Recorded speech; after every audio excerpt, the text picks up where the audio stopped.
Tiens donc ton esprit silencieux. Si un homme ne commet pas d'écart de parole, c'est un homme parfait, dit saint Jacques. Il montre aussi quelle difficulté nous avons à dompter notre langue. C'est un fléau sans repos. Elle est pleine d'un venin mortel. Par elle, nous bénissons le Seigneur et Père, et par elle, nous maudissons les hommes faits à l'image de Dieu. Le moine, non seulement doit se taire de langue, mais aussi tenir son esprit silencieux, c'est-à-dire ne pas juger.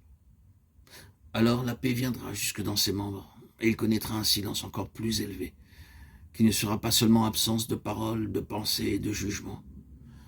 Il sera présence de Dieu. Tous les exercices du moine le conduisent vers un plus profond silence. Silence des lèvres, silence de l'esprit, silence du cœur. Chacun de ces silences demande une maîtrise particulière. Le silence des lèvres dépend de notre volonté, le silence de l'esprit dépend de notre attention. Dans la prière, le silence du cœur est un don de la grâce. Marie était un être de silence. En elle, le Verbe s'est incarné. Si tu veux que le Christ vive en toi, cherche le lieu de son repos. Autrement dit, tiens-toi en silence. La parole est sortie du silence et elle est retournée au silence.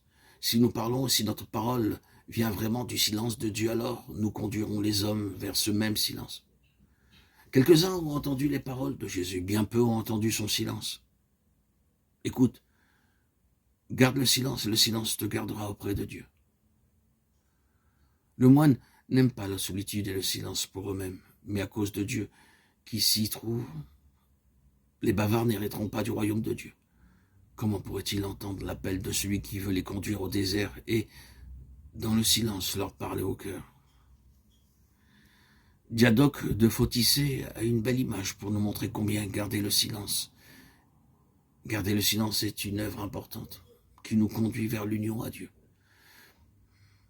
Si on ouvre la porte d'un bain, il perd bientôt sa chaleur. Ainsi, lorsqu'une âme veut beaucoup parler, quoiqu'il ne dise rien que de bon, elle dissipe bientôt sa mémoire et perd le souvenir de Dieu. Elle s'évapore au dehors, par cette porte d'où partent tant de discours.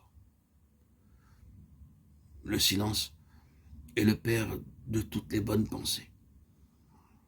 Jésus, avant de parler, s'est tu durant 30 années. Et lorsqu'il nous parlait, il ne disait que des paroles brèves. On ne trouve chez lui aucun discours et il n'expose aucun système philosophique. Sa parole vient du silence, elle est inspirée par l'amour. Aussi, toutes ses paroles sont des paroles de salut. Aujourd'hui, avant de les envoyer prêcher, on devrait apprendre aux prédicateurs à se taire. Cela leur éviterait d'être des cymbales résonnantes. Se taire est le commencement de l'attention. Les silencieux sont de grands attentifs. C'est ainsi qu'ils ne s'égarent jamais loin de Dieu. Ne sois pas empressé de parler aux autres sous prétexte de les édifier par de bonnes paroles. Souviens-toi de l'abbé Pambo, à qui l'on demandait d'adresser une parole au patriarche d'Alexandrie pour son profit spirituel. Le vieillard répondit, « S'il ne tire pas profit de mon silence, il n'en tirera aucun non plus de mes discours. »